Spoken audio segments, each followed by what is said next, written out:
les clichés à combattre. Bon, alors les clichés, il y en a beaucoup, et surtout dans notre métier, dans mon métier qui est le métier de mode, il y a beaucoup de clichés forcément parce qu'on joue sur la mode, sur l'identité des gens, avec des vêtements, et chacun peut se créer comme ça une personnalité.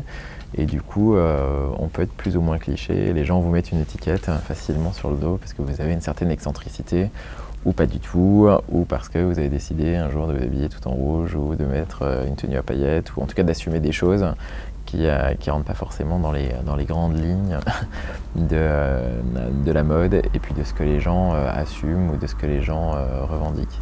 Donc déjà, la première chose serait de dire aux gens d'arrêter de mettre des étiquettes finalement sur les personnes qui ont le courage, et qui surtout d'assumer quelque chose et d'avoir une personnalité forte en rentrant dans un type vestimentaire, et qui peut devenir un cliché pour certaines personnes qui aiment juger en tout cas. Moi j'ai aucun problème avec ça, c'est-à-dire que je suis pas excentrique, mais j'aime bien m'amuser des vêtements. C'est pour ça que je travaille que j'ai monté ma marque aujourd'hui. Quand j'étais petit, j'avais une folle tendance à mettre beaucoup de couleurs.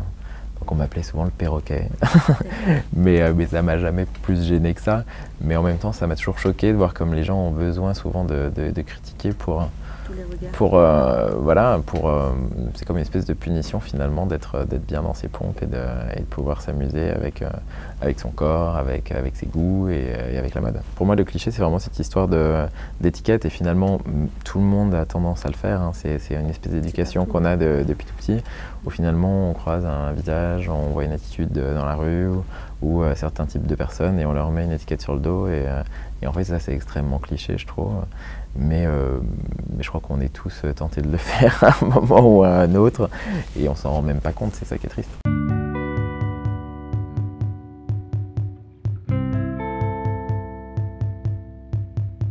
Ce sera un film d'horreur, parce que j'adore les films d'horreur et les films d'épouvante. J'ai toujours aimé les films gore, dans le genre de Evil Dead, mais quand il y a une esthétique aussi, puisqu'il y a toute une esthétique autour de ça. C'est plein d'hémoglobine, c'est extrêmement dur, c'est souvent over the top, parce qu'il n'y a pas toujours beaucoup de moyens derrière, donc il y a toujours un côté un petit peu faux qui est amusant, mais en même temps avec une esthétique qui est très intéressante. C'est un peu comme dans la bande dessinée, ou comme dans certains types de cinéma plus alternatifs.